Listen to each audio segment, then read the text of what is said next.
Hello my class 9th champions, मैं तुम्हारे लिए लेके आ गया हूं बीहाइव की जितनी भी पोएम्स हैं, हम उन सब की बढ़िया से आज रिवीजन करने वाले हैं। पोएम से डर लगता था ना, अब नहीं लगेगा क्योंकि हम एक एक पोएम को अच्छे से कवर करने वाले हैं। So without any further delay जल्दी से वीडियो को लाइक करके अपना प्यार मुझे दो और हम शुरू करते हैं बीहाइव की पोएम्स। मेरे प्यारे दोस्तों, मैं जानता हूं कि तुम्हारी इंग्लिश बहुत ज्यादा पक्की नहीं है, पर टेंशन मत लो। पोएम्स के अंदर ना तुम्हें बहुत ज्यादा लिखने की जरूरत नहीं होती।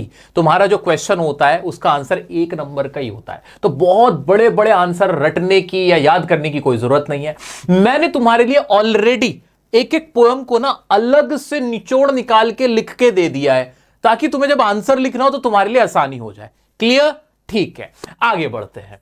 सबसे पहली पोएम का नाम है द रोड नॉट टेकन, और पता है किसने लिखी है? भाई साहब, इंग्लिश की दुनिया के सबसे बड़े पोइट में से एक, जिनका नाम है सर रॉबर्ट फ्रॉस्ट। सर तो मैं अपनी तरफ से लगा रहा हूं, रॉबर्ट फ्रॉस्ट। तो इनका नाम याद रखने की भी जरूरत नहीं है। पता है क्यों?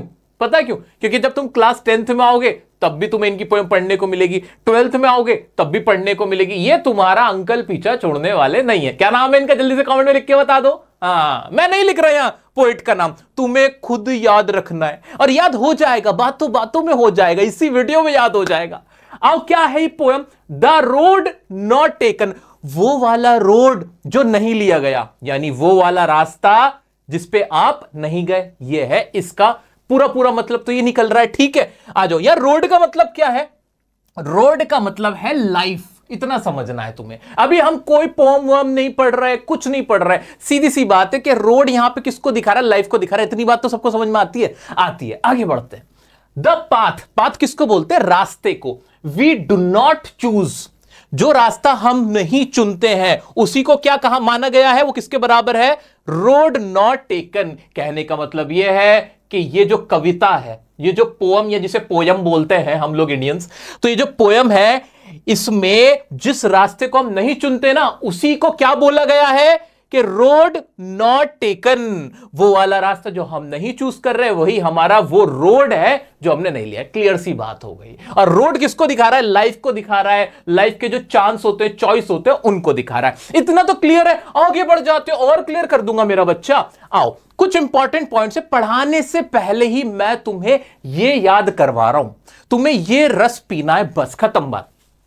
The roads stand for choices of human life. ये बहुत प्यारा पॉइंट है, बहुत प्यारा। तुम्हें अगर कुछ भी समझ ना आए इस पोएम का, क्वेश्चन तुम्हारे सामने हो, तो ये लाइन लिख देना। ये तुम्हें याद हुआ होना चाहिए कि यहां पे रोड किसको दिखा रहा है? जो हमारी लाइफ के, ह्यूमन लाइफ के जो चॉइस होते हैं उनके लिए रोड वर्ड का इस्तेमाल किया गया है। क्लियर? आगे बढ़ते हैं। Faces the problem of choosing one road. हम जो होते हैं, वी ह्यूमंस, हम क्या फेस करते हैं? प्रॉब्लम फेस करते हैं कि ये वाला रास्ता सही है या ये वाला रास्ता सही है। जैसे इंग्लिश सीखने के लिए कौन सबसे अच्छा है? तुम्हारे मन में भी चॉइस आती होगी ना? नहीं आती? नहीं आती? अरे वाह, तुम्हें पता है कि भाई इंग्लिश की तो टेंशन छोड़ देनी, क्योंकि तुम्हारा बड़ा भाई तुम्हें पढ़ाता है। चलो ठीक है। तो ऐसे बहुत सारे हमारी लाइफ में चॉइसेस होते हैं, जिसकी वजह से हमें ये डिसाइड करना होता है कि ये इस रास्ते पे जाए या इस रास्ते पे जाए। आगे बढ़ते हैं। First road is less travelled.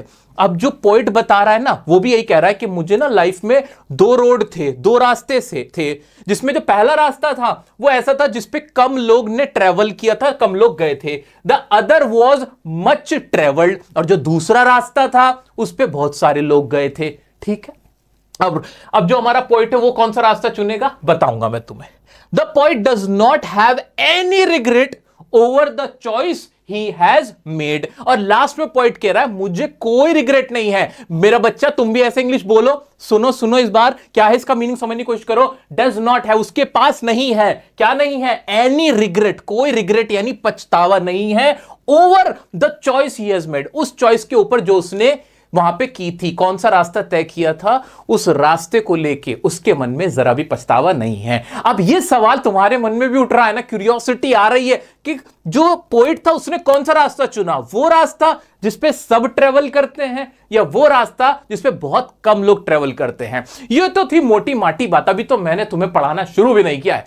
इतना इतना तो हमें समझ में आ रहा है कि जो पोएम है, ये जो कविता है, ये जिंदगी के दो रास्तों के ऊपर है कि लाइफ में हमें हमेशा दो चॉइस हमारे पास होती हैं। एक वो वाली चॉइस जिसको सब लोग चूज करते हैं, एक दूसरी चॉइस जिसे कम लोग चूज करते हैं। और पोइट कह रहा है मैंने इनमें से कोई सा एक रास्ता चुना था जिसके ऊपर मुझे कोई रिग्रेट नहीं है। End of the poem. क्या थी पोएम? समझ गए? बस इतने में ही। अभी कहां, अभी तो मैं तुम और समझाऊंगा। इजी है ना, इजी पीसी, मजा आ रहा है। चलो आओ इसको मैं तुम्हें और अच्छे से समझाता हूं। चलो दोस्तों, हमारी पहली पोएम है द रोड नॉट टेकन। आप अपने अपनी बुक्स निकाल लीजिए, आराम से सुनते जाइए, सब समझ में आएगा। इसमें हमारे पोइट क्या कह रहे हैं रॉबर्ट फ्रॉस्ट साहब? Two roads diverged in a yellow wood and sorry I could not travel both. भाई दो रोड है यानी दो रास्ते निकल रहे हैं, डाइवर्जन हो रहा है जहां पोइट खड़े हैं इन अ येलो वुड। अब येलो वुड का मतलब क्या है वो याद रख लेना। येलो वुड का मतलब होता है ऑटम के सीजन को, या फिर ऐसी लीव्स जो पीली पड़ चुकी हैं। ये दिखाता है, ये रिप्रेजेंट करता है ऐसी जगह को, रिप्रेजेंट करता है कौन सी जगह को? जो लोगों से भरी पड़ी है, फुल ऑफ पीपल। ये ऐसी किसी जगह को दिखाता है। क्या? Yellow would. क्लियर है? इतना क्लियर है। And sorry I could not travel both. अब पोइट की समस्या क्या है? वो कह रहे हैं कि मेरे सामने इस वक्त दो रास्ते हैं और अब मुझे कोई एक रास्ता चुनना है, ये चॉइस है। And be one traveller long I stood and look down one as far as I could to where it bent in the undergrowth। और फिर पोइट कहते हैं कि मैं दूर तक, बहुत देर तक देखता रहा एक रास्ते को जहां तक वो एंड नहीं हो जाता। हमारी लाइफ में भी तो ऐसा ही होता है कि we are given choices, we are given alternatives. हमारे पास अल्टरनेटिव्स होते हैं, चॉइसेस होते हैं, और हम सोचते हैं कि which one is better for us. होता है कि नहीं? ठीक है, आगे बढ़ते हैं। Then took the other. पहले रास्ते को दूर दूर तक देखते रहे कि कहां तक नहीं। फिर दूसरे को देखा, जस्ट एज फेयर, वो भी उतना ही बढ़िया था। And having perhaps the better claim, और शायद वो उससे ज्यादा बेहतर नजर आ रहा था। क्यों? Because it was grassy. Grassy important word है। ग्रासी का मतलब है अनयूज्ड या फ्रेश, जिसपे बहुत ज्यादा लोग नहीं चले हैं। ऐसा रास्ता भी तो होता है, जैसे कि तुम्हारा रास्ता, जैसे कि मेरा रास्ता। क्या? इंग्लिश पढ़ना पढ़ाना बहुत मुश्किल लगता था, है ना?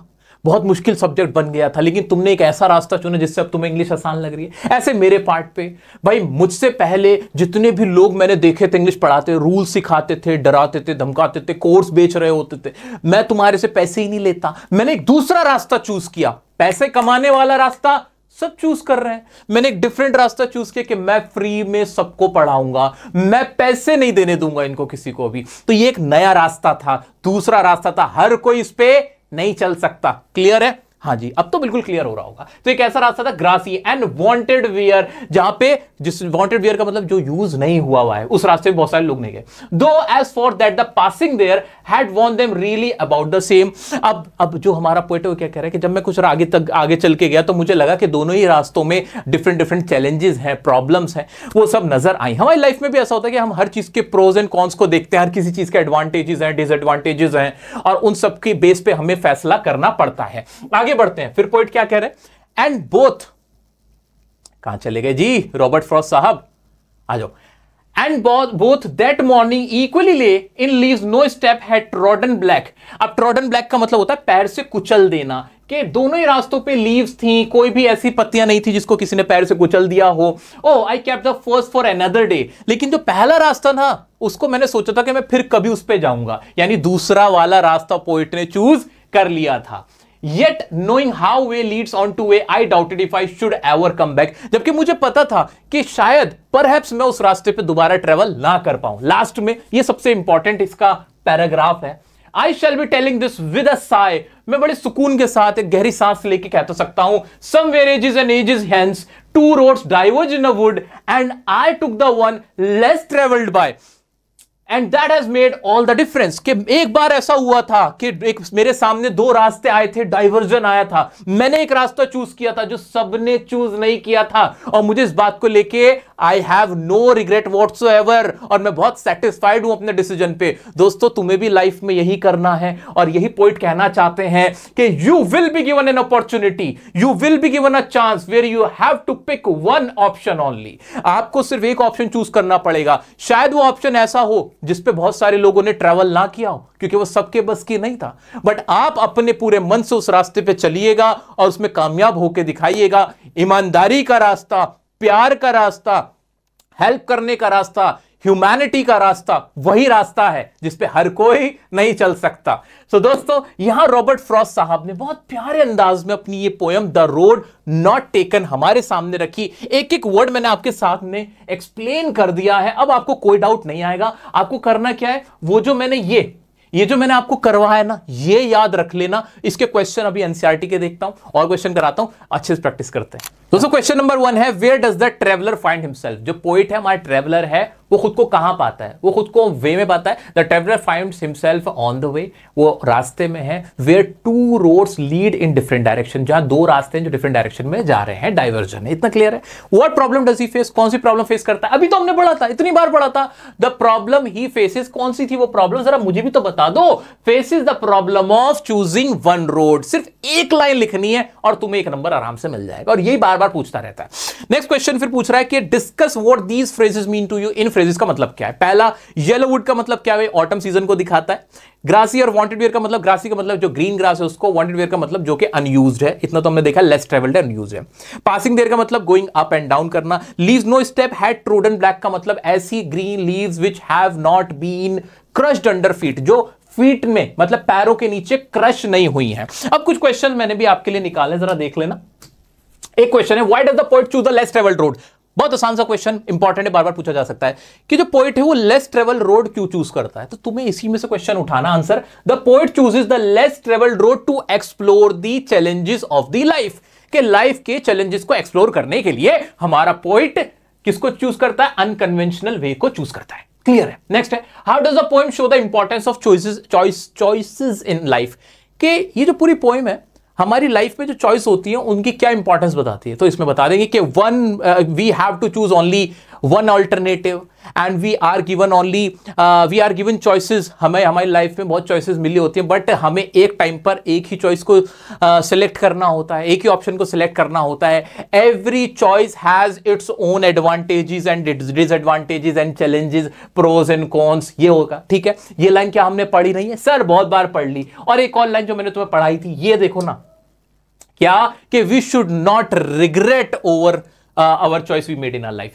कि the poet does not have any regret over the choice he has made। तो हमें भी यही करना है कि we should not regret over our choice। जो भी हम लाइफ में हम चॉइस कर लेते हैं, जो चीज चूज कर लेते हैं, उसके ऊपर हमें रिग्रेट नहीं करना चाहिए। इसी से हमें पोएम ये तो सिखाती है।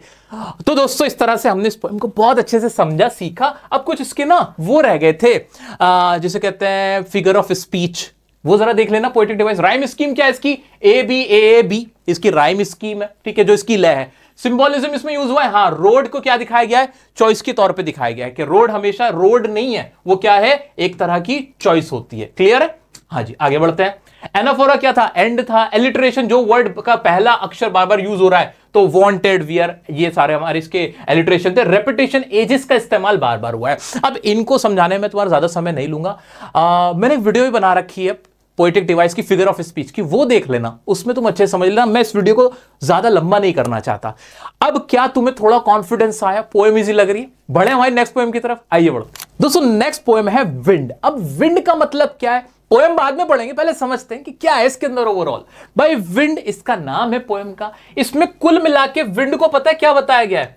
ये कहा गया कि जो विंड है, ये जो तेज आंधी है, तेज हवा है, वो क्या है? वो है लाइफ के चैलेंजेस। इतना याद रख लेना बस। चैलेंजेस समझते हो ना, जो परेशानियां हमारी लाइफ में आती हैं, जो मुश्किल वक्त हमारे सामने आता है, वो चैलेंजेस हमारे क्या है? वो विंड के समान होते हैं, तेज आंधी के समान। उसके बारे में पूरी पोएट्री है, पूरी पोएम है, ठीक है। तो poet talking directly to wind. यहां पे पोएट इस तरह से बात कर रहे हैं जैसे डायरेक्ट विंड कोई इंसान हो और उससे डायरेक्ट बात कर रहा है। और उससे क्या कह रहा है? Asking wind to come softly. और उससे कह रहा है यार थोड़ा आराम से आना। लाइफ के चैलेंजेस को कह रहा है कि थोड़ा आराम से आया करो ना, ऐसे मत आया करो, तुम बहुत नुकसान कर देती हो, तुम बहुत नुकसान कर देती हो, तुम it breaks the shutters of the windows. जो विंडोज के शटर है वो टूट जाते हैं जब तुम आती हो, जब तुम आती हो। स्कैटर्स द पेपर्स, जो पेपर्स हैं वो सारे फैलने लगते हैं जब तुम आती हो, तुम्हारी हार्ट से ही।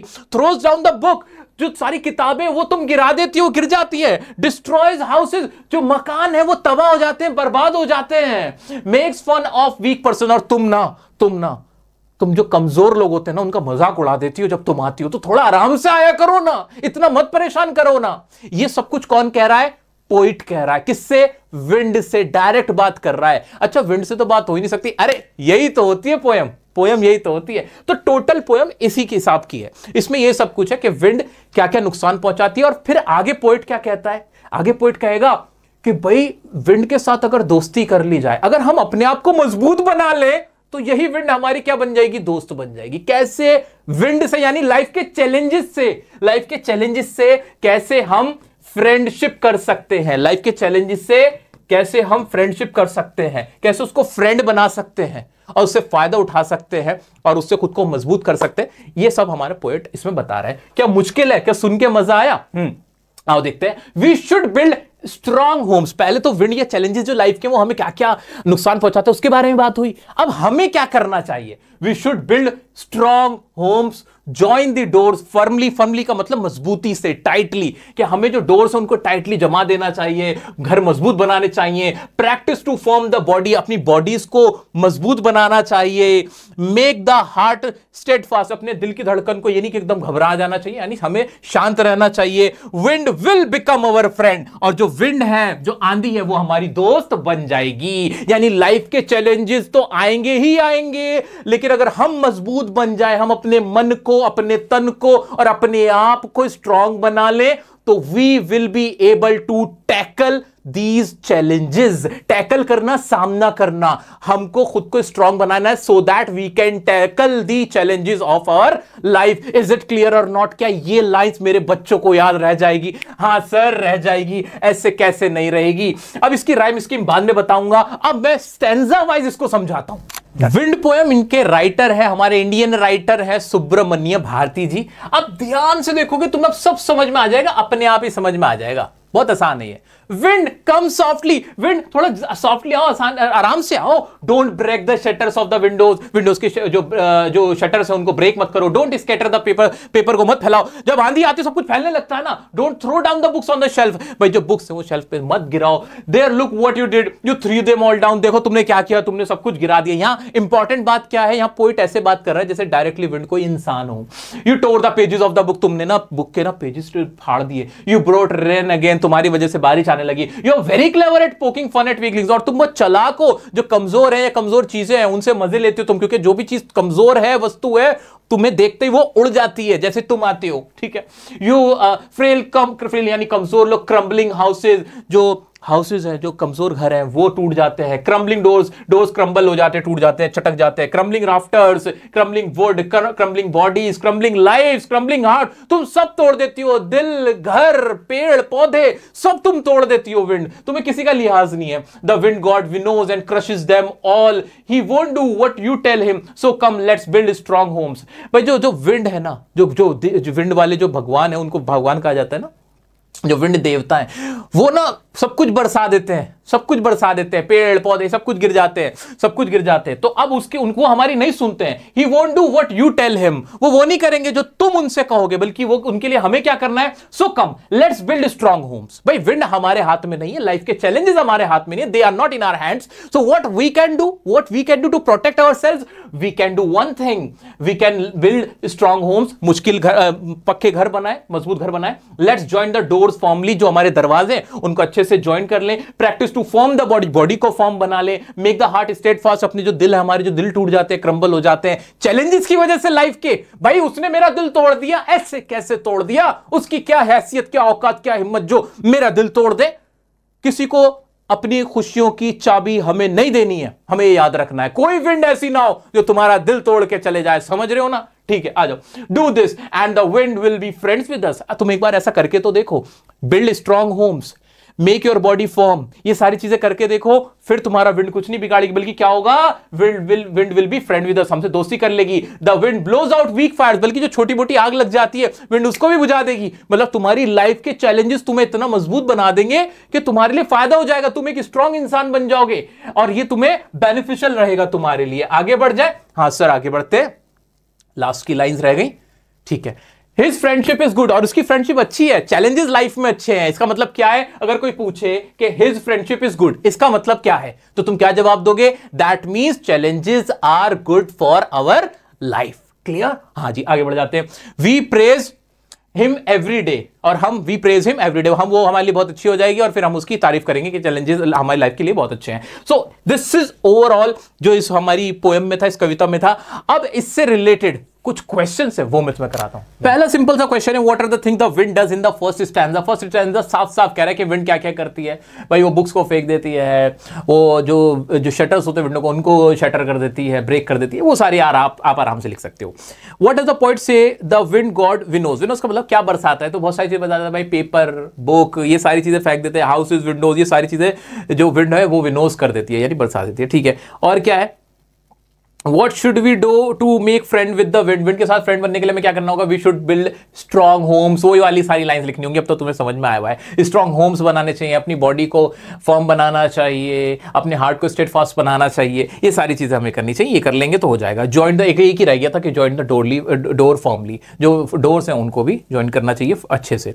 ये सारी लाइन थी जो तुम्हें इजिली याद हो जाएंगी। अब क्वेश्चन आते हैं कुछ अलग question. How does the poet describe the effect of wind on weak things. Weak things क्या हो जाती है? क्रम्बल हो जाती हैं विंड के आने पे, ये तुमने सब पढ़ ही रखा है। What lesson does the poem teach us about facing difficulties. ये थोड़ा एक्स्ट्रा क्वेश्चन था कि डिफिकल्टीज फेस करने पे पोएट का क्या कहना है, कौन सा लेसन हमें देना चाहते हैं। ये देना चाहते हैं कि जो डिफिकल्टीज फेस करने से हमें क्या फायदा होता है कि हम स्ट्रॉन्गर बनते हैं, and we need to be strong to face the difficulties, या difficulties make us feel strong, या मेक अस स्ट्रॉन्ग, हमें स्ट्रॉन्ग बनाती है क्या डिफिकल्टीज। अगर हमारी लाइफ में चैलेंज ना हो, if we don't have challenges in life, we can not become strong, हम स्ट्रॉन्ग नहीं बन सकते हैं। तो डिफिकल्टीज का फायदा क्या है कि वो हमें स्ट्रॉन्ग बनाती है।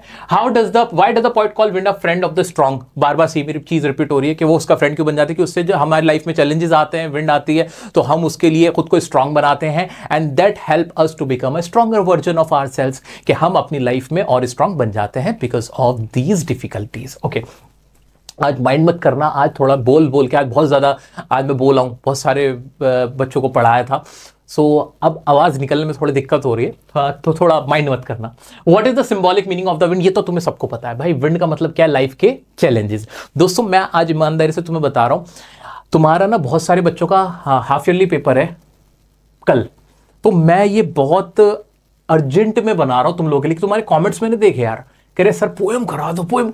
अब यार मैं नहीं देख सकता था कि तुम लोग परेशान हो और मैं तुम्हारे लिए यहां कुछ नहीं कर पाऊं, तो मैंने कहा यार ठीक है, मेरे पास समय भी नहीं था, मेरी हालत भी नहीं थी, बिल्कुल भी नहीं कोई ऐसा इरादा था कि अभी बनाना है, लेकिन मुझे लगा कि यार अगर तुम छोटे छोटे बच्चे हो, बिल्कुल मेरे छोटे बहन भाइयों की तरह ही हो, तो मुझ पर ट्रस्ट करते हो, तो वो ट्रस्ट जो होता है ना, उस वजह से मैंने कहा नहीं, अब रात का क्या समय हो रहा है, 12:30 होने वाला है, बट हमारा इरादा पूरा यही है कि ये पूरी पोएम्स में तुम्हें अभी करवा के दूंगा ताकि तुम्हारा हाफ ईयरली अच्छा चला जाए।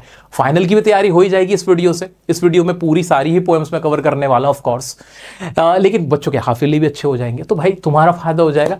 सो प्लीज माइंड मत करना आज किसी भी चीज को। आगे बढ़ते हैं हमारी नेक्स्ट पोएम की तरफ। पोएटिक डिवाइस जो विंड के हैं वो देख लो। राइम स्कीम इसकी फ्री वर्ड्स है, कोई लय नहीं बन रही, तो राइम स्कीम कोई सी नहीं है। पर्सोनिफिकेशन, विंड को ही की तरह ट्रीट किया गया, मतलब उसको बहुत मजबूत और स्ट्रांग दिखाया गया है, तो ऐसा लग रहा था जो डायरेक्टली बात करो तो पर्सोनिफिकेशन यहाँ पर ही था, विंड के लिए ही इस्तेमाल होता है। एलिट्रेशन, बार बार विंड WW आया था, वावा की आवाज आई थी, तो इस तरह के कोई भी वर्ड अब एलिट्रेशन रटने की जरूरत नहीं है। जहां भी किसी भी स्टैंजा में दो ऐसे वर्ड हो जिनका जो पहला अक्षर हो उसकी आवाज सेम हो, वो सारे एलिट्रेशन कहलाते हैं।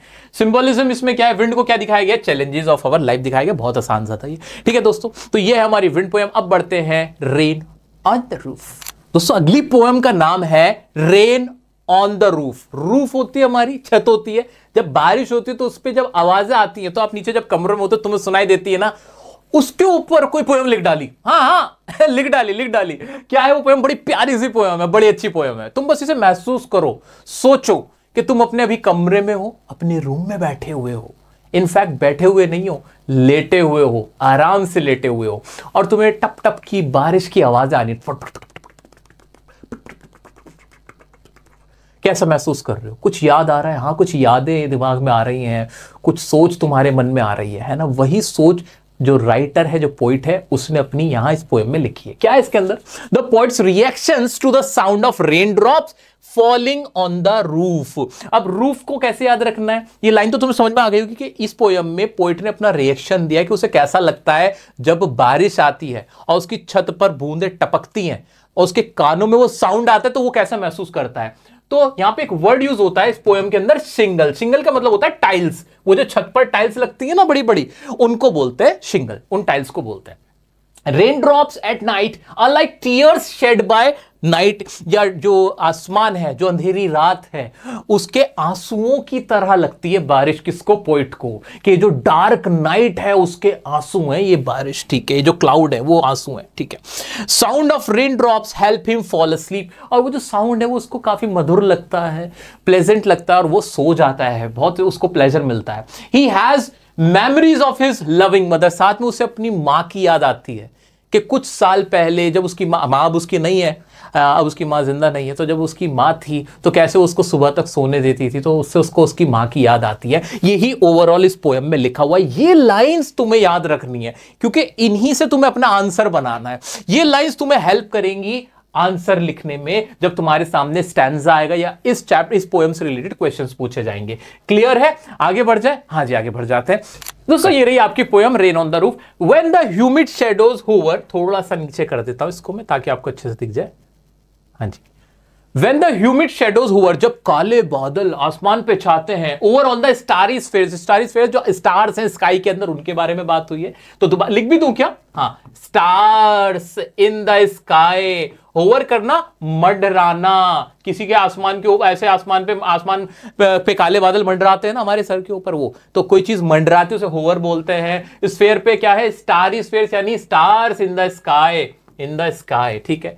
And the melancholy darkness, melancholy का मतलब जो उदासी वाली जो डार्कनेस है, जो अंधेरा है, जेंटली वीप्स इन रेनी टीयर्स, इस अंधेरी रात को क्या कहा गया कि अंधेरी रात के आंसू हैं ये जो बारिश है, इस अंधेरी रात के आंसू हैं ये जो बारिश है। व्हाट अ ब्लिस, ब्लिस का मतलब प्लेजेंट है, मजेदार है, खुशी की बात है, वर्ड मजा आता है। What a bliss to press the pillow of a cottage chamber bed, क्या आप कितना मजा आता है कि पिलो लेके मैं आराम से सो जाऊं, आराम करूं ऐसे ही रात में। Of a cottage chamber bed and lie listening to the patter, patter का मतलब वो जो साउंड आ रही है पट, वो of the soft rain overhead, और मैं इसको अपना सो जाऊं, अपना तकिया लेके, बारिश हो रही है, अरे कुछ काम वाम कर लेते यार, खाली बैठे हो, सो रहे हो बस बारिश में। चलो आगे बढ़ते हैं, क्या कह रहा पोइट हमारा, यहां तक क्लियर है ना? Every tinkle on the shingles, shingles का मतलब भी मैंने बताया किसको बोल रहे हैं? टाइल को। ये जो छोटी छोटी टिकल हो रही है, ये जो आवाज आ रही है, टिंकल हो रही है, उसकी आवाज क्या कर रही है? Has an echo in the heart, वो दिल में ना एकदम एक आवाज बना रही है, एक गूंज आ रही है। And 1000 dreamy fancies into busy being start, और क्या है? And 1000 recollections weave their air threads into woof, और क्या हो रहा है? उससे जो उसकी पुरानी मेमोरीज है वो उनमें डूबा जा रहा है, उसकी जो इमेजिनेशन है पोइट उसमें चला जा रहा है। As I listen to the patter of the rain upon the roof, जैसे ही मैं पैटर, जो पटपट की आवाजें सुन रहा हूं मैं, जो छत के ऊपर से मुझे आ रही है, उससे मुझे जो मेमोरीज है मैं उनको बुन रहा हूं, अपनी दुनिया बुन रहा हूं, इमेजिनेशन में जा रहा हूं, ठीक है, यही कहना चाह रहे हैं। आगे बढ़ते हैं, लास्ट हमारा paragraph. Now in memory comes my mother, और उसी में ना उसको अपनी मां की याद आती है। अब उसकी मदर इस दुनिया में नहीं है। As she used in years agone to regard the darling dreamers, darling dreamers किसको कहा गया है? डार्लिंग ड्रीमर्स उनको कहा गया जो अपनी मदर को मिस करते हैं, जिनको मदर की याद आती है, उनको कहा गया darling dreamers. She left them till the down, और वो क्या करती थी? उसकी मदर उसको सुबह तक सोने देती थी। As I list to this, उन्हें देखती थी सुबह तक अपने बच्चे को सोते हुए। As I listen to this refrain which is played upon the shingle by the patter of the rain, और उस सब में जो पोइट है अपनी मदर को मिस कर रहा है, वो उस प्लेजर को मिस कर रहा है जो उसकी माँ उसके पास होती थी, वो आराम करता था, सुकून से सोता था, उसकी मदर उसको उसके पास होती थी जब वो सुबह सो के उठता था। So he is literally missing his mother इन सब के बीच में। तो ये जो रेन ऑन द रूफ है, वो जो पोइट है उसको मेमोराइज कराती है कुछ पुरानी यादों की, पुरानी चीज़ों को मिस करता है अपनी, जिसमें वो अपनी मदर को भी मिस करता है, उसे मज़ा भी आता है। So this is all about mixed feelings of the poet, जहाँ पे उसको अच्छा भी लगता है बट साथ ही साथ उसको उसकी मदर की याद आती है, हु इज नो मोर, जो कि अब इस दुनिया में नहीं है। ये तो पूरी पोएम थी। मुझे उम्मीद है पोएम तो क्लियर हो गई होगी। आओ इसके क्वेश्चंस देखते हैं। दोस्तों क्वेश्चन है कि what does the poet like to do when it rains. जब रेन होती है तो पोएट क्या करता है? पोएट अपनी चैम्बर में जाना पसंद करता है, जो कॉटेज चैम्बर है वहां जाना पसंद करता है, विद अ पिलो जाके पिलो ले लेता है, and he enjoys and take rest, और वहां पे एंजॉय करता है, रेस्ट करता है, अपनी रिकलेक्ट करता है मेमोरीज, उसको जो मेमोरीज उसकी पास्ट मेमोरीज है उनको याद करता है, ये सब तो करता है, ठीक है। और एक क्वेश्चन है कि what do the following phrases, in phrase का क्या मतलब? ह्यूमिड शेडोज का मतलब क्या है? ब्लैक क्लाउड्स को ह्यूमिड शेडोज कहा गया है। स्टार्स फेस को जो स्टार्स है स्काई में वो तो तुम्हें पता ही था, ठीक है, ये तो तुम आराम से कर लोगे। Is the poet now a child? Is his mother still alive? No, the poet is no more a child. अब वो चाइल्ड नहीं है और उसकी मदर अलाइव नहीं। No, she is not still alive. ये बात, ये आंसर तो इजीली कर ही लोगे। Do you like rain? What do you do when it rains? ये तो आसान सा क्वेश्चन था। Yes, I like rain, I like the sound of the rain, ऐसे करके आप इसका आंसर कर सकते हो। कुछ क्वेश्चंस यहाँ पे भी हैं। What does the poet feel when he hears the rain on the roof? Same question है, डिफरेंट तरीके से पूछा गया। वो क्या करता है? ही गोज टू, कहा जाता है, वो कहा जाता है अपने कॉटेज चैम्बर में चला जाता है with a pillow and enjoys the sound of the rain, और वो सबको एंजॉय करता है, ठीक है। नेक्स्ट क्वेश्चन है what role does the poet's mother play in his thoughts? वो अपनी मॉम को मिस करता है, जो मॉम से जुड़ी उसकी मेमोरीज हैं उनको याद करता है, उसको एक सेंसरी एक्सपीरियंस फील होता है, वो सारी बातें उसको याद आती है, अपने चाइल्डहुड की याद आती है जो उसकी मदर के साथ उसका बीता था। Explain how the poem shows the soothing power of nature. Soothing power of nature, वो पूरे इसमें पोएम जो भी ओवरऑल हमने लिखा हुआ है ना, जो हमें याद था, पूरा लिख सकते हैं बहुत आसानी से। ये सारी बातें तो इसमें लिखेंगे कि इससे क्या होता है कि रेन ड्रॉप्स नाइट लाइक, क्या वो कैसे होते हैं? टीयर्स होते हैं shed by nights. Sound of rain drops help people fall asleep, वो उसमें सोने में हेल्प करते हैं। गिव्स द प्लेजर मिलता है, रेस्ट मिलता है, रिलैक्सेशन मिलता है, और जो ओल्ड मेमोरीज हैं वो याद आ जाती हैं। ये सारी लाइन्स मिक्स करके लिख सकते हो मेरा बच्चा, बिल्कुल लिख सकते हो। फाइनल एग्जाम के लिए तुम्हें कुछ और बता देता हूं, वो याद रखना, मैं तुम लोगों के लिए, ताकि तुम आंसर बहुत अच्छे से लिख सको, मैं तुम लोगों के लिए एक टॉनिक सीरीज निकाल रहा हूं, टॉनिक सीरीज, जो कि YouTube पे ही होगा, हमारे चैनल डियर सर पे, इसलिए कह रहा हूं बार बार सब्सक्राइब करके रख लेना। टॉनिक सीरीज होगी, उसमें मैं तुम्हें ना आंसर लिखना सिखाऊंगा, तुम्हें इतनी ग्रामर सिखाऊंगा, इतनी प्रैक्टिस करा दूंगा कि तुम अपना आंसर अच्छे से लिख पाओ। हिंदी में तो तुम्हें समझ में आ जाता है, इंग्लिश में नहीं लिख पाते ना, तो उसमें वोकैबुलरी, ग्रामर पे ही मैं जोर दूंगा। सो वो तुम्हें मैं सिखाऊंगा, वो सीरीज जरूर ज्वाइन कर लेना। क्लियर है? आइए, इससे पहले लेकिन एक चीज और रह गई थी ना, इस अगली पोएम से पहले, इसके एलिटरेशन क्या थे? ह्यूमिड होवर, इसमें हा हा की आवाज आ रही थी तो ये एलिटरेशन था। स्टार में सा सा की आवाज आ रही थी, एलिटरेशन था। पर्सोनिफिकेशन डार्कनेस, डार्कनेस क्या था? ये पर्सोनिफिकेशन हमारा था इसके अंदर। अनोटोपिया में टिंकल और पैटर, जो साउंड, किसी चीज की साउंड को दिखाया जा रहा है, आवाज से किसी चीज को बनाया जा रहा है, तो फिर वो आवाज के लिए हम क्या था? टिंकल और पैटर, ये सारे वर्ड थे जो आवाज को दिखा रहे थे। When we use sound, जब हम साउंड का इस्तेमाल करते हैं, तो ये सब क्या है? साउंड है। तो ये क्या है? ये हमारा ओनोमेटोपिया है, ठीक है, क्लियर है? चलो अब पढ़ते हैं हमारी नेक्स्ट पोएम की तरफ। दोस्तों एक और बहुत बड़े पोइट की बहुत मजेदार एक पोएम में हम पढ़ने जा रहे हैं, जिनका नाम है विलियम बटलर यीट्स। इनका नाम याद रखना भाई, 10th में भी तुम्हें ये मिलेंगे, 10th में भी तुम्हारा पीछा नहीं छोड़ेंगे। इनकी पोएम उसमें आ भी है, ठीक है। विलियम बटलर, बहुत प्यारी पोएम्स होती हैं यार इनकी हमेशा। ये खूबसूरती के ऊपर या लव के ऊपर बहुत अच्छा लिखते हैं, शांति के ऊपर बहुत अच्छा लिखते हैं, पीस के ऊपर, ट्रंक्विलिटी के ऊपर लिखते हैं। अब इस पोएम में क्या है? द लेक आइल, आइल पढ़ा जाता है, आइलैंड के लिए इस्तेमाल होता है। ये आइलैंड के लिए इस्तेमाल होता है। आइलैंड होते हैं ना छोटे छोटे, जैसे लक्षद्वीप है, अंडमान निकोबार द्वीप समूह, वो आइलैंड ऑफ इनिसफ्री, एक ऐसी जगह जो कि एक आइलैंड और बड़ा खूबसूरत, बड़ी शांति की जगह, उसके ऊपर एक सारी पोएम है। तो इनिसफ्री एक जगह का नाम है, एक आइलैंड है। इज अ प्लेस जो कि नेचर से भरी हुई है, यानी नेचुरल जगह है, बहुत वहां पे नेचर है, बहुत खूबसूरत जगह है, ब्यूटीफुल है, सिंपल है, पीसफुल है, एक ऐसी जगह। उसको ये मिस कर रहे हैं। क्या कर रहे हैं? उसको मिस कर रहे हैं। और देख लेते हैं क्या कर रहे हैं ये विलियम बटलर यीट्स साहब। अच्छा, रॉबर्ट फ्रॉस्ट की पोएम का नाम क्या था तुम्हारी क्लास में? जो है क्या नाम था? हाय मुझे तो याद ही नहीं आ रहा, जरा बता देना दोबारा कमेंट में। आगे बढ़ते हैं। The poet Mrs the place of his boyhood, अपने जो लड़कपन के दिनों की जगह थी जिसका नाम है इनिसफ्री, पोएट उसको मिस कर रहा है। क्यों मिस कर रहा है? Because it's very natural, it's beautiful, it has tranquility, it has peace, ऐसे करके। He wants to live live all alone, वो वहां कैसे रहना चाहते हैं, बिल्कुल अकेले रहना चाहते हैं, बिकॉज उसको पीस चाहिए, शांति चाहिए, स्केप करना चाहते हैं जो दुनिया भर की जो मुसीबतें हैं, प्रॉब्लम्स हैं उनसे। क्लाउडी मॉर्निंग चाहते हैं वहां पे, शाइनिंग स्टार्स हैं वहां, ग्लोइंग सन है, birds flying in the sky है, जो ये सारी चीजें पोएट को क्या दे रहा है, पीस दे रहा है। ये इसका एसेंस है, इंपॉर्टेंट पोएम है मेरा बच्चा, इंपॉर्टेंट पोएम, ध्यान से देखते रहो कि इनिस्फ्री में क्या है, वहां पे क्या है। Innisfree has cloudy morning, shining stars, glowing sun, birds flying in the sky, and that give peace to the poet. Okay, वहां क्या है, ही फील्स रिलैक्स्ड, और किस वजह से रिलैक्स फील करता है, साउंड ऑफ क्रिकेट सॉन्ग। वो जो क्रिकेट वो कीड़े का नाम होता है ना, क्रिकेट, वो वाला कीड़ा।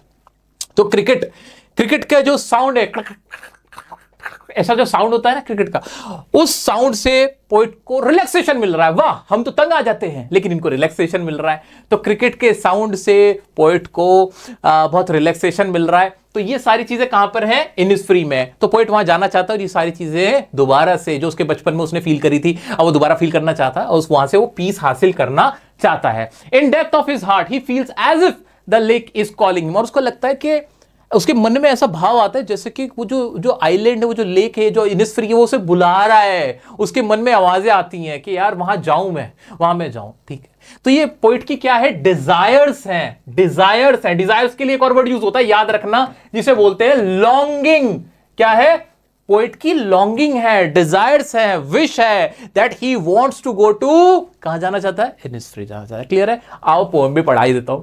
विलियम बटलर यीट्स क्या कह रहे हैं, वो कह रहे हैं आई विल अराइज, भाई मैं जागूंगा, उठूंगा, एंड गो नाउ, मैं जाऊंगा कहां है, गो टू इनिस्फ्री, मैं इनिस्फ्री जाऊंगा। इतना क्लियर हो गया, हाँ भाई साहब जाओ इनिस्फ्री। क्यों जाओगे, and a small cabin build there of clay and wattles made, मैं वहां एक मिट्टी से, टूटे फूटे पत्थरों से एक घर बना लूंगा छोटा सा। 9 bean rows will I have there, 9 bean के रोज, सेम के जो रोज होते हैं, सेम होते हैं ना बीन, उसके मैं 2 रोज से ऐसे ऐसे घर बनाऊंगा। A hive for the honey bee, और हनी बी जो मधुमक्खी का छत्ते के लिए एक हाइव भी बना दूंगा। ठीक है, बुक का नाम भी बी हाइव है ना तुम्हारे। And live alone in the bee loud glade, और वहां पे अकेले रहूंगा। ठीक है, and I shall have some peace there, मैं वहां क्यों जाऊंगा, क्योंकि मेरे को वहां पे पीस मिलेगा, शांति मिलेगी। For peace comes dropping slow, dropping from the veils of the morning to where the cricket sings, और मुझे वो पीस कहां से मिलेगा, जो व्हील्स है, जब सुबह होगी तो वहां पे जो क्रिकेट होगा, झिंगूर जिसे बोलते हैं। तुम लोग सोच रहे होंगे क्रिकेट का मतलब, भाई क्रिकेट मैं बताना भूल गया था तुम्हें, क्रिकेट मतलब एक तो खेलने वाला गेम होता है क्रिकेट, एक बोलते हैं झिंगूर को, जो कीड़ा होता है झिंगूर। तुम जानते हो ना झिंगूर को, जानते हो किसी झिंगूर को, हाँ झिंगूर। ठीक है, तो झिंगूर के जो कड़क की आवाज से आती है ना, उससे मेरी सुबह होगी। There midnight's all a glimmer and noon a purple glow, और जो आधी रात होगी वो चमकदार होगी, ग्लिमर होगी, और जो दोपहर होगी वो पर्पल ग्लो होगा, उसमें तारीफें। And evenings full of the linnet's wings, linnets एक पक्षी का नाम है, भूरे रंग का एक पक्षी होता है, वहां बहुत सारे पक्षी होते हैं, उनके पंख फैले हुए होंगे। यानी जो उसकी आधी रात होगी, मिडनाइट होगी, वहां पे हल्का हल्का सा प्रकाश होगा, हल्की हल्की रोशनी होगी, फिर नून में पर्पल कलर का ग्लो होगा, और फिर इवनिंग में बहुत सारे पक्षी होंगे, वो वहां पे नजर आएंगे। तो ये सारी बातें बता रहे हैं कौन, हमारे विलियम बटलर यीट्स। ओके, आगे बढ़ते हैं। I will arise and go now, मैं उठूंगा और जाऊंगा। For always night and day I hear the lake water lapping with low sounds by the shore, किनारे से ठपक ठपक की आवाज आएगी पानी की, वो मैं सुनूंगा।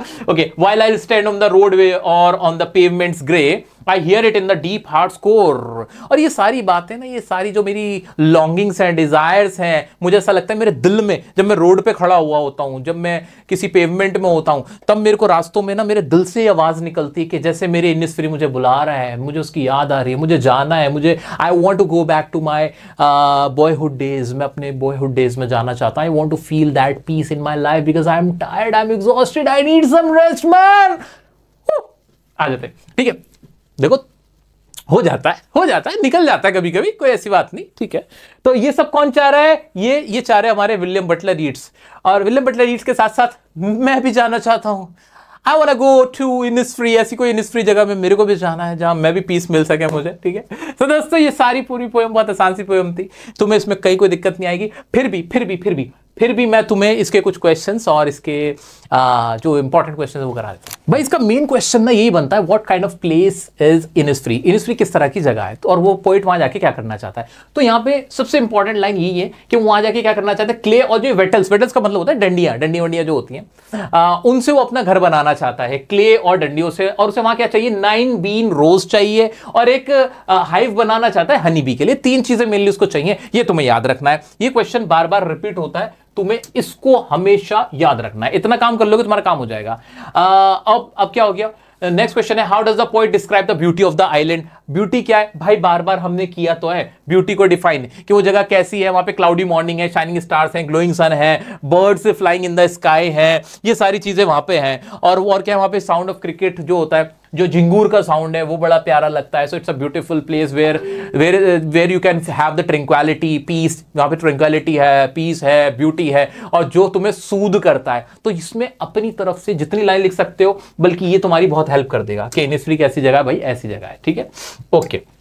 और क्वेश्चन क्या है, और कोई ऐसा मुझे इंपॉर्टेंट क्वेश्चन इसमें लग नहीं रहा, क्योंकि मेन क्वेश्चन इसका यही होता है, what he hears and sees there and its effect on him. Poet वहां क्या देखता है, क्या महसूस करता है, तो वो सारी बातें आ जाती हैं कि पोइट क्या क्या देख रहा होता है वहां पे वो मॉर्निंग मिडनाइट में कैसा वहां का प्रकाश होता है, कैसे सनलाइट होती है, नून में क्या होता है, और फिर इवनिंग में क्या होता है, जो शोर है, जो किनारे पे जब वो जाता है तो वो क्या क्या देखता है, वो सारी चीजें इसमें हमें बतानी है। ठीक है, जो कि हमने अच्छे से पहले देख लिया, स्टैंजा पढ़ते ही तुम समझ जाओगे। अब तुम्हारा काम कुछ नहीं बचा मेरा बच्चा, तुम्हारा काम कुछ नहीं बचा, बस तुम्हें करना क्या है, ये जो वर्ड्स मैंने यहां लिखवाए हुए हैं इन्हें बिना देखे अपने आप भी लिख के कहीं देख लेना, कहीं बिना देखे लिख के देख लेना। ये वर्ड इंपॉर्टेंट है, ये मुझे याद होने चाहिए। उसके बाद तुम बहुत आसानी से स्टैंजा भी अटेम्प्ट कर सकते हो, और साथ में जो क्वेश्चंस आएंगे, शॉर्ट क्वेश्चन जो इसमें से पूछा जाएगा, वो भी तुम आसानी से लिख सकते हो। बढ़ते हैं हमारी नेक्स्ट पोएम की तरफ। The lake isle of Innisfree के जो पोएटिक डिवाइस है वो भी देख लेते हैं। राइम इसकी मिसकी ए बी है, एलिट्रेशन वही हा वाले ये यूज हुए हैं, लैक लैपिंग लो लाला की आवाज आ रही है, पर्सोनिफिकेशन इसमें मॉर्निंग का किया गया था, और मेटाफर क्या था, क्लाउड को व्हील दिखाया गया था। तो व्हील और क्लाउड को मेटाफर की तरह इस्तेमाल किया गया। आइए बढ़ते हैं हमारी नेक्स्ट पोएम की तरफ, जो कि है नो मेन आर फॉरेन। पहले ही बोल रहा हूं, मोस्ट इंपॉर्टेंट पोएम, इसको याद रख लेना, बहुत इंपॉर्टेंट पोएम है।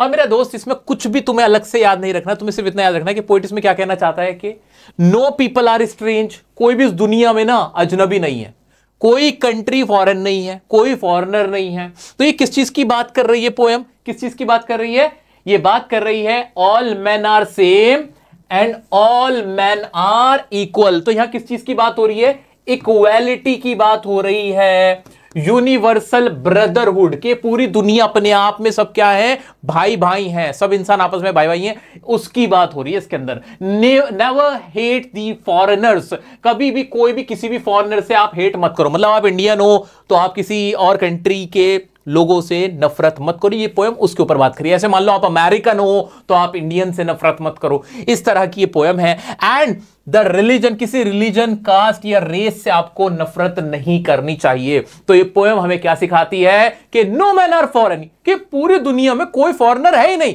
ये पूरी दुनिया ही एक है। इसमें कंट्रीज के बेस पे जो तुमने डिवाइड कर दिया, रिलीजन, रेस, कास्ट, इसके ऊपर जो तुमने डिवाइड किया है ना, ये डिवीजन ठीक नहीं है। असल में तो हम एक ही हवा ले रहे होते हैं, एक ही फसल की जो एक ही खेत की जो फसल होती है उसे खा रहे होते हैं, एक ही सूरज की रोशनी को महसूस करते हैं, एक ही आसमान के नीचे रहते हैं। So we all are equal. तो ये पोएम हमें इसी बारे में बताती है, और कैसे कैसे समझाया जरा ध्यान से देखो। पोएम नहीं पढ़ रहे हैं, मोटा मोटी बात है। नो पीपल आर स्ट्रेंज, कोई अजनबी नहीं है। आवर लैंड इज सेम, हम जिस धरती पे रहते हैं वो सारी सेम ही तो है। नो कंट्रीज आर फॉरेन, कोई कंट्री फॉरेन नहीं है।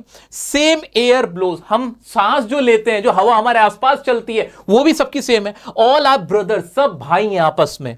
फेड बाय सेम क्रॉप्स, भाई अमेरिका के जो खेत में फसल उगती है वो यहां भी हम खा लेते हैं, भारत की फसल कहीं और जाके भी लोग खा लेते हैं। ऐसा तो नहीं है कि जो अमेरिका में उग गया वो भारतीय नहीं खा सकता, ये भारत की फसल का सिर्फ भारतीय ही खा रहे हैं, नहीं, कोई भी कहीं का भी खा लेता है। किसी भी पेड़ का फल तुम खा सकते हो, किसी ने रोका थोड़ी है, कुदरत ने रोका नहीं है। तो ये इसी बारे में, ये पूरी जो पोएम है इसी बारे में।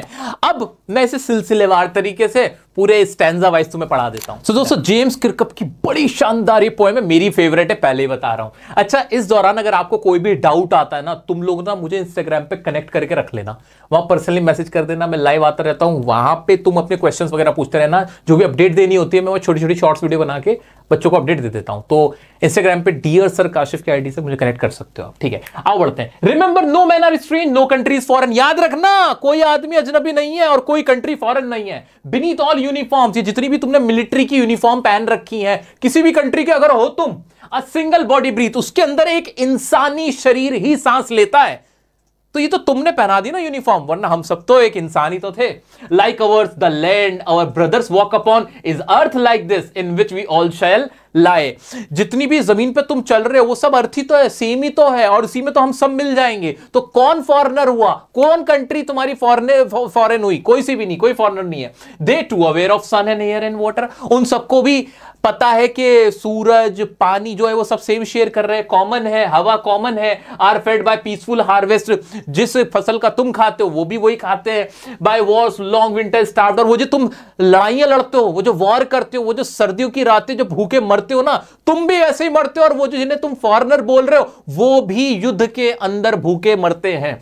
देयर हैंड्स आर आवर्स, जो उनके हाथ हैं वैसे ही हमारे हैं, उनके भी हाथ वैसे हैं जैसे हमारे हैं। And in their lines we read a labour not different from our own, और वो जिस लेबर को, जिस मजदूर को तुम कहते हो वो तुम जैसा नहीं है, वो भी सेम है, वो भी तुम जैसा ही है। Remember, they have eyes like ours, जैसे तुम्हारी आंखें वैसे उनकी भी आंखें हैं। That wake of sleep and strength that can be won by love, और जो आंखों से तुम देखते हो वैसे वो भी देखते हैं, और एक ये प्यार है जिससे तुम सब कुछ जीत सकते हो। In every land is common life that all can recognise and understand. हर जमीन पे, दुनिया के हर जमीन के टुकड़े पे लोग ऐसे ही जीते हैं जहां वो प्यार से एक दूसरे को जीतते हैं, एक दूसरे को पहचानते हैं और अपनी जिंदगी गुजारते हैं। तो सबका एक ही फंडा होता है जिंदगी जीने का, ठीक है। आगे बढ़ते, हाँ जी। लेट अस रिमेंबर, हमें याद रखना चाहिए, याद रखो, whenever we are told to hate our brothers, it is our self that we shall dispose, betray, condemn. जब भी तुमसे कहा जाए कि अपने ही भाइयों से नफरत करो, अपने ही इंसानी भाइयों से नफरत करो, तो याद रखना तुम ये सिर्फ खुद को धोखा दे रहे हो, खुद का नुकसान कर रहे हो। That we shall dispose, betray, condemn. Remember, we Who take arms against each other, ये हम ही है जो एक दूसरे के ऊपर सिर्फ हथियार उठा के खड़े हो जाते हैं, लड़ाई लड़ने लग जाते हैं, जबकि हम अपना ही नुकसान करते हैं। ये अपने ही खिलाफ हम क्या कहते हैं, हथियार उठा रहे हैं, ये हम किसी और का नुकसान नहीं कर रहे। Because we all are brothers, हम सब भाई हैं, हम सबके अंदर भाईचारा होना चाहिए, यूनिवर्सल ब्रदरहुड है हमारे अंदर। बिकॉज हम एक ही सांस लेते हैं, एक ही सूरज के नीचे रहते हैं, एक ही आसमान के नीचे रहते हैं, एक ही तरह का खाना खाते हैं, सब कुछ तो हम सेम ही करते हैं। So we are not born to hate, हम नफरत करने के लिए पैदा नहीं हुए। It is the human earth that we define, our hells of fire and dust outrage the innocence.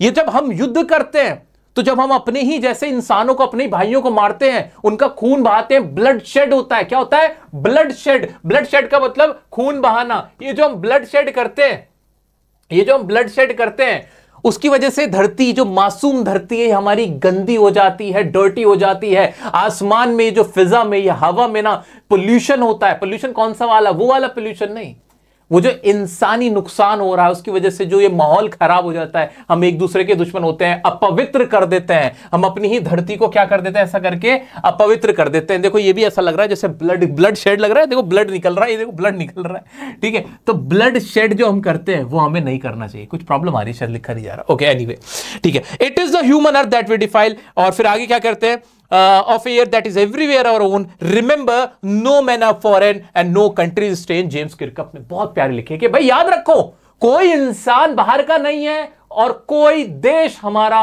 विदेश नहीं है। ये पूरी दुनिया एक है, एक ही जमीन है, उसके बस टुकड़े हैं और कोई बात नहीं है। It's a beautiful message given by James Kirkup. And बच्चों, इस उम्र में तुम्हें याद रखना है, you are not born to hate anyone. किसी गरीब से, किसी बाहर वाले से, किसी भी इंसान से, उसकी जात, धर्म, उसकी जगह की वजह से, किसी के धर्म की वजह से तुम्हें किसी से नफरत नहीं करनी है। नफरत इंसान को अंदर से खोखला करती है, प्यार इंसान को मजबूत बनाता है, ठीक है।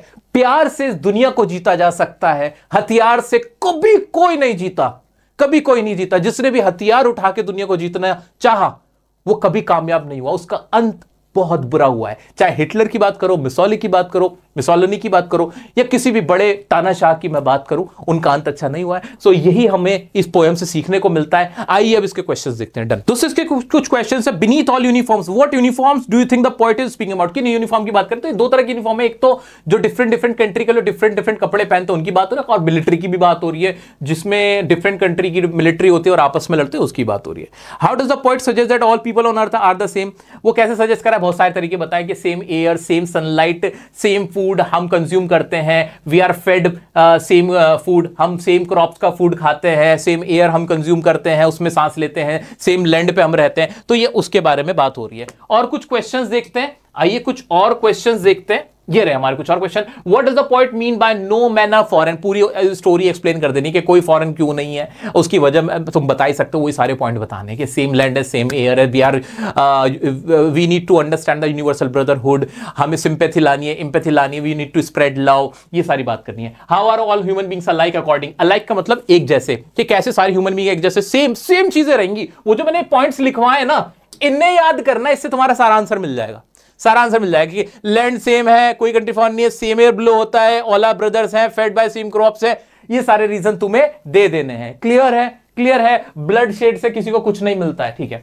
What does the poet say about war and hatred? War and hatred के बारे में क्या कहते हैं? वॉर से क्या होता है? डर्टी हो जाती है हमारी अर्थ, जो उसकी इनोसेंस है वो खत्म हो जाती है, पोल्यूट कर देते हैं हम हमारी ही अर्थ को, हमारी ही लैंड को, और इससे किसी का कोई फायदा नहीं होता। Ultimately we are like we are fighting with ourselves, हम अपने से ही फाइट कर रहे होते हैं, हम अपना ही डिस्ट्रक्शन कर रहे होते हैं, हम हमारा ही नुकसान कर रहे होते हैं। So that is not worthy, ठीक, इसका कोई फायदा नहीं है। सेंट्रल आइडिया तुम्हें पता ही है कि यूनिवर्सल ब्रदरहुड के बारे में बात की रखी है कि हम एक दूसरे से नहीं लड़ना चाहिए, we all are brothers, there is no one is foreigner और no country is foreign, and we should not discriminate on the basis of, mainly इसमें किस चीज पे पॉइंट किया गया है मेरा बच्चा? डिस्क्रिमिनेशन के ऊपर। किसके ऊपर? कि किसी तरह का हमें डिस्क्रिमिनेशन नहीं करना है, डिस्क्रिमिनेशन नहीं करना है, हमें किसी को अप्रेस नहीं करना है, हमें किसी से वॉर नहीं करनी है, we should not bloodshed नहीं करना है। इसके ऊपर ही हमारी ये पूरी थीम है, इसका सेंट्रल थीम यही रहने वाला है। जो मैंने ये छोटे छोटे सेंटेंसेस, लाइंस लिखवाई हुई हैं, एज इट इज भी लिखते हो तो भी आपको नंबर बहुत अच्छे मिल जाएंगे। इसके वो देख लेते हैं पोएटिक डिवाइसेस जो आपको बहुत काम आएंगे। राइम स्कीम इसकी फ्री वर्ड से कोई लाइन नहीं बनती है। एलिट्रेशन बा वाला था, इस तरह तो तुम देख लो। मेटाफर क्या था? यूनिफॉर्म मिलिट्री के लिए भी इस्तेमाल किया गया है, और जो ड्रेसेस होते हैं डिफरेंट कंट्रीज के लोगों की, उनके लिए भी। वॉर को विंटर से दिखाया गया है, और रेपिटेशन, रिमेंबर बार बार आता है कि let me remember, let me remind, remember word बार बार यूज होता है, तो जो वर्ड बार बार यूज होता है उन्हें रेपिटेशन कहते हैं, तो रेपिटेशन इसमें बार बार यूज वर्ड रिमेंबर का हुआ है, ठीक है। सो ये थे इसके पोएटिक डिवाइस। दोस्तों नेक्स्ट पोएम है हमारी on killing a tree. Tree को कट करना बोलते हैं, किल करना कब से बोलने लगे? ट्री का कत्ल करना। हाँ, जो जीव पटेल जो इसके राइटर है ना, जो इसके राइटर है, उन्होंने बात ही इतनी प्यारी कही है, उन्होंने इसको ट्री को काटने को ना ट्री का कत्ल करना बोला है, और ट्री को कट करने पे बहुत ध्यान दिया कि भैया आप ट्री को जो काटते हो ना वो बहुत गंदा काम करते हो। It's just like killing a human. जैसे आप किसी इंसान का कत्ल करते हो ना, हत्या करते हो, ऐसे ट्री की भी हत्या होती है, वो कटता नहीं है, उसके बारे में बात कर रहे हैं। So the poet says that the cutting of trees is just like killing of human being. वो बिल्कुल ऐसा है जैसे आपने किसी इंसान का कत्ल कर दिया है। Merely cutting the trunk of tree does not kill it. अगर तुम सिर्फ उसके ट्रंक को कट कर देते हो ना, उससे ट्री नहीं कट जाता। To kill a tree it has to be uprooted. और ट्री को काटने के लिए तो भाई साहब तुम्हें उसको जड़ से ऐसे उखाड़ के फेंकना पड़ता है, तब जाके ट्री का कत्ल होता है। That shows the strength, that exposes the strength. Strength दिखाता है किसी ट्री की कि वो कितना मजबूत होता है। तो ये पूरी पोएम के अंदर यही सारी बातें की गई हैं। आइए मैं आपको इसकी स्टेंजा वाइज स्टेंजा पूरा समझा देता हूं। पोइट क्या कर रहे हैं? It takes much time to kill a tree. भाई बहुत समय लगता है एक ट्री को किल करने के लिए, तो किल वर्ड यूज किया गया है काटने के लिए। Not a simple jab of the knife will do it. कि सिर्फ तुम सोचो कि सिर्फ एक नाइफ का एक हमले से तुम उसको काट दोगे, तो ये ऐसा नहीं है। It's not possible. It has grown slowly consuming the earth, rising out of it, feeding upon its crust, absorbing years of sunlight, air, water, and out of its leprous hide sprouting leaves। ये ऐसे ही नहीं पला बड़ा है, इसको उगने में बहुत टाइम लगा। इसने एयर, सॉल्ट, सब चीजें इसमें कंज्यूम की हैं, तब जाके एक पेड़ बनता है। इतना आसान नहीं है इसको उखाड़ के फेंक देना। So hack and chop, but this alone won't do it. सिर्फ तुम हैक एंड चॉप करोगे, ऐसे काट डालोगे, इससे नहीं कुछ होने वाला। Not so much pain will do it, और बहुत ज्यादा पेन देने से भी ये नहीं कटेगा। The bleeding bark will heal, जब तुम ट्री को काट देते हो तो उसमें से कुछ निकलता है ना, एक सफेद सफेद कलर का एक तरह का ग्लू सा निकलता है, तो वो क्या होगा, वो निकलने लगेगा, और फिर क्या होगा, the bleeding bark will heal, वो सही हो जाएगा। एंड फ्रॉम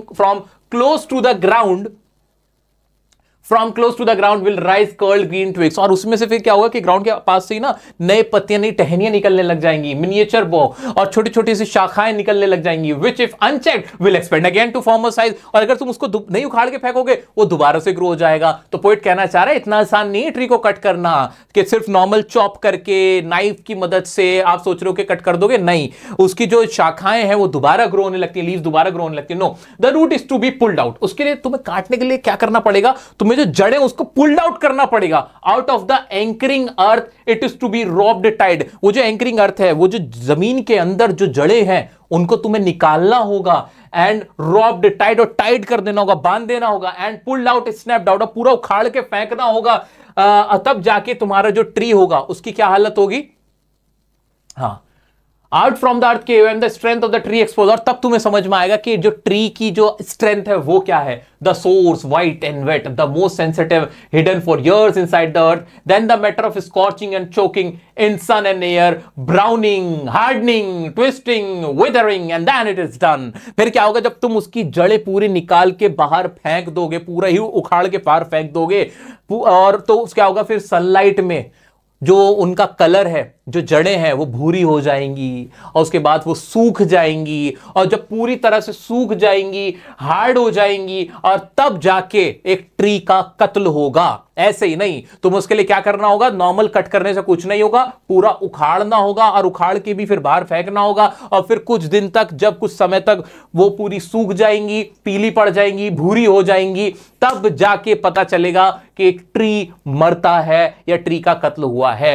ये इस बारे में बता रहे हैं कि कैसे ट्री की जो पावर है, एक पेड़ कितना बलशाली होता है, कितनी उसमें स्ट्रेंथ होती है, कैसे कैसे वो पनपता है, और कितनी कोशिश करता है वो दोबारा जीने की, रिजुविनेशन की। ये पूरी कहानी बताती है हमारी जिस पोएम का नाम है ऑन किलिंग अ ट्री, जो कि बहुत खूबसूरत अंदाज में जीव पटेल साहब ने लिखी हुई है। आइए दोस्तों, इससे रिलेटेड कुछ क्वेश्चंस देख लेते हैं। एक क्वेश्चन है, can a simple jab of the knife kill a tree, के एक साधारण वार से, क्या चाकू के साधारण वार से ट्री को काटा जा सकता है? नो, इट्स नॉट पॉसिबल, इससे नहीं होगा। ठीक है, क्लियर है, तो तुम्हें बताइए, can not kill tree, because वो क्या होता है, फर्मली रूटेड इनसाइड होता है। कैसा होता है ट्री, क्या आंसर लिखोगे कि ट्री क्यों नहीं कट सकता, बिकॉज इट इज फर्मली, यानी मजबूती से, रूटेड यानी जड़ उसके अंदर जड़ा हुआ है, अंदर गड़ा हुआ है, इनसाइड, अंदर की तरफ। ठीक है, क्लियर है। आगे था, how has the tree grown to its full size, is the word suggestive its के पूरे फुल साइज में कैसे ग्रो करता है, तो इट टेक्स इयर्स, वो सनलाइट लेता है, सॉइल के अंदर रहता है, और बहुत सालों के बाद वो इतना मजबूत हो जाता है कि उसको काटना आसान नहीं रहता। ठीक है, so it absorb sunlight, air, water for years and years. ये इसका मेनली आंसर होना है कि वो क्या करता है, एब्जॉर्ब करता है, यानी सोखता है, किसको, वाटर को, सनलाइट को, और किसको, सॉइल को, और उसके बाद उसका साइज ग्रो होता है। That's why it's difficult to cut the tree. What does he mean by the strength of the tree exposed? कि strength जो है ट्री की एक्सपोज होगी, यानी that means कि कितना बलशाली है। strength मतलब कि it cannot be cut easily through a jab of knife or chopping or hacking, cannot make any damage to the tree itself, and it need to be roped out. उसको रस्सी से बांध के खींचना पड़ेगा, उसको पूरा अपरूट करना पड़ेगा, तब जाके क्या होगा, एक ट्री मरता है, उसका किल होता है। What finally kills the tree, कैसे होता है फाइनली, जब वो सन की हीट होगी तो विदरिंग से, फिर बाद में सनलाइट पड़ेगी, वो सूखेगा और हार्ड होगा, एंड देन फाइनली भूरा पड़ने के बाद, वो सूखने के बाद ट्री खत्म होता है। इतनी आसानी से खत्म नहीं होता, तो वो उसमें वरना छोटे छोटे से जो बो होते हैं वो निकल आते हैं, शाखाएं निकल आती हैं, पत्तियां निकल आती हैं। अब इसमें एक इंपॉर्टेंट पॉइंट है जो तुम्हें याद रखना है। तुम्हें क्या याद रखना है, एक इसमें पॉइंट है एंकरिंग अर्थ, इसका मतलब क्या है, और एंकरिंग केव का मतलब क्या है। एंकरिंग अर्थ का मतलब है a tree firmly rooted in the land के अंदर जो ट्री बहुत मजबूती से गड़ा हुआ है अंदर, उसको बोलते हैं एंकरिंग अर्थ। अर्थ के अंदर एंकरिंग कर रहा है। एंकरिंग केव का मतलब केव होती है गुफा। गुफा कब बन जाएगी? जब उसमें से निकाल देंगे। When a tree is uprooted a cave is made, तो उसमें से क्या बन जाएगी? एक केव बन जाएगी। यानी ये किसको दिखा रहा है? ये किसको दिखा रहा है? केव किसको दिखा रहा है? स्ट्रेंथ को दिखा रहा है। किसकी? ट्री की। कैसे दिखा रहा है भाई? केव कैसे होती है? बड़ी मोटी से एक जगह होती है ना, चौड़ी सी जगह होती है। यानी ट्रीज की जो ब्रांचेस हैं, जो उसके रूट्स हैं, they are very powerful that they look like a cave. वो किस जैसी दिखती हैं? केव जैसी दिखती हैं। That's why that shows the strength of the tree. ठीक है, तो एंकरिंग अर्थ का मतलब, एंकरिंग केव का मतलब पूछ सकता है, आपको पता होना चाहिए बच्चों। आइए बढ़ते हैं दोस्तों। जब हमारा कोई अपना हमें छोड़ के चला जाता है, इस दुनिया में नहीं रहता, तो उसका जो दर्द होता है वो एक पोइट के अंदाज में आप सुनेंगे। उसी को पोएम को नाम दिया गया अ स्लमर डिड माय स्पिरिट सील, जो कि विलियम वर्ड्सवर्थ, जो कि बहुत बड़े पोइट हैं, विलियम वर्ड्सवर्थ, उन्होंने लिखी है। और किसके लिए लिखी है? उनकी कोई बिलव्ड है, उनकी कोई जिससे वो प्यार करते थे, ये उनके लिए उन्होंने लिखी है। तो इसमें पोइट के कोई अपना था, कोई बहुत खास लड़की थी, उनकी बिलव्ड थी, जिससे वो बहुत चाहते थे, जिससे बहुत प्यार करते थे, वो उनको छोड़ के चली गई, उसकी डेथ हो गई है। बहुत प्यारी पोएम है। क्या कह रहे हैं? अस्लमर, स्लमर का मतलब ही क्या होता है? स्लीप। स्लीप मतलब मौत। किसी की मौत ने डिड माई स्पिरिट सील, मेरी जो स्पिरिट थी, आत्मा थी, उसको सील कर दिया। यानी मैं शॉक्ड में हूं, ग्रीफ में हूं, मैं नम पड़ गया हूं। कैसा पड़ गया है पोइट? नम पड़ गया है किसी अपने के, उस लड़की के चले जाने से। I had no human fears, उन्हें किसी भी इंसान का डर नहीं था, इंसानी चीजों से डर नहीं लगता था, लेकिन उसको खोने के बाद उन्हें पता चला कि यही सबसे बड़ा उनका डर था। She seemed a thing that could not feel. अब वो क्या बन गई है? अब वो कुछ महसूस नहीं करती है। She seemed a thing that could not feel the touch of earth. जो भी दुनिया की चीजें हैं वो उनको नहीं छू पाती है, उन्हें नहीं महसूस करती है। No motion has she now, उसके अंदर कोई मोशन भी नहीं है, कोई ताकत भी नहीं है। अब वो एक ऐसी चीज बन गई है। She neither hears nor sees, ना वो सुनती है ना वो देखती है। Rolled round in earth diurnal course, diurnal का मतलब होता है डेली। और जो दुनिया की जो डेली की चीजें हैं, अब वो सारे वो काम भी नहीं करती है। तो अब क्या बन गई है? वो दुनिया में नहीं रही है। वो उसके बारे में बता रहे हैं कि जिससे वो बहुत प्यार करते हैं, कि वो उसके अंदर अब ताकत नहीं रही है, वो मर चुकी है, ना वो देखती है, ना सुनती है, ना महसूस करती है। अब with rocks and stones and trees, अब वो क्या हो जाएगी? वो समा जाएगी कहाँ? रॉक्स में। अब वो हर जगह वो प्रेजेंट हो जाएगी, वो हर तरफ फैल रही है। यानी वो उसे हर जगह महसूस कर रहे हैं। अब वो सिर्फ उसको वो देख नहीं पाती है, सुन नहीं पाती है, जो उसका शरीर है वो तो खत्म हो गया है, बट उसकी जो प्रेजेंस है वो हर जगह फील कर सकते हैं। कौन? जो हमारे पोइट हैं विलियम वर्ड्सवर्थ, वो यही कहना चाह रहे हैं। इन शॉर्ट हम कह सकते हैं कि पोइट कहना चाह रहे हैं कि जो उनकी लव्ड वन है, अब वो इमॉर्टल हो गई है। अब उसका शरीर तो नहीं रहा है, लेकिन अब वो हर जगह मौजूद है, उसकी प्रेजेंस वो हर जगह महसूस कर सकते हैं। तो ये अपने आप में एक बड़ी इमोशनल पोएम है। इसमें अपना दर्द बता रहे हैं कि कितना उनको दुख होता है, उसको मिस करते हैं, कैसे वो उनको छोड़ के चली गई। और सेकंड स्टैंजा में यहाँ पे वो बताना चाह रहे हैं कि किस तरह से अब वो अर्थली चीज़ों से तो रिलीज हो गई है, अब उसे ना दुनियावी चीज़ों से मतलब नहीं है, बल्कि अब वो इमॉर्टल हो गई है, अब वो इससे ऊपर कहीं पहुंच गई है और हर जगह अब वो उसे महसूस कर सकते हैं। So that is the bond between the poet and his beloved. Okay, so ये पूरी स्टोरी थी। दोस्तों इस रिलेटेड कुछ क्वेश्चंस देख लेते हैं। How does the poet describe the dead person? Dead person को कैसे डिस्क्राइब किया गया है? कि शी कैन नॉट, उसके बारे में बताया था कि she can not feel now, she can not here now, she can not touch now. और अब वो क्या कर रही है कि अब वो जो अर्थली थिंग्स हैं उनसे उसका जो कनेक्शन है वो कट हो गया है, बट वो जो ट्रीज हैं, रॉक्स हैं, वो उसका पार्ट बन गया, मतलब वो अब इमॉर्टल हो गई। इस तरह की बात है। What emotions are expressed in the poem? किस तरह के इमोशंस हैं? इमोशंस है किसी को खो देने के, किसी की डेथ के, और किसी से प्यार करने के, अपने जो लव्ड वन है उसको खो देने के इमोशंस इसमें बताए गए हैं। ये सारी चीज़ें इसमें है। What is the theme of the poem? Poem की थीम क्या है? मेनली इसमें ये बताया गया कि death is the ultimate truth of the life and how it feels when you lose your loving one. And जो लाइफ एंड डेथ है ये सबसे बड़ा बिटर ट्रूथ है, एंड उसका पेन जो है, ग्रीफ है, वो लाइफ टाइम रहता है। ये इसके बारे में बताया गया है। दोस्तों हमारी लास्ट पोएम है, पोएम क्या है? बलाड। बलाड मतलब एक ऐसी पोएम जो गाने की तरह गाई जा सकती है। ऐसी पोएम तुम्हें 10th में भी मिलेगी। सो मेरा तो तुमसे एक यही the tale of Custard the dragon की पोएम है 10th की, जो मुझे इस वक्त याद आ रही है, जो कि बलाड है।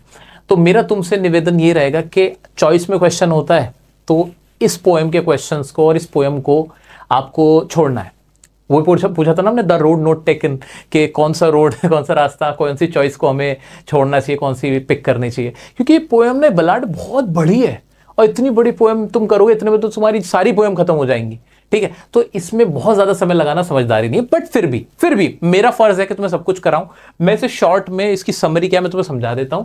इसका नाम है the legend of the Northland की एक ऐसी कहानी, नॉर्थलैंड में काफी पॉपुलर है। नॉर्थ पोल की एक जगह है, वहीं का कोई एरिया है, एग्जैक्ट एरिया तो नहीं बताएगा। तो वहां पे एक कहानी मशहूर है। कहानी किसके बारे में? एक सेंट पीटर हैं, उनके बारे में कहानी। सेंट पीटर वाज प्रीचिंग, वो पूरी दुनिया में घूम रहे थे। कौन? सेंट पीटर जिनका नाम था। वो भूख से, उन्हें काफी भूख लग रही थी, बहुत ज्यादा भूखे थे।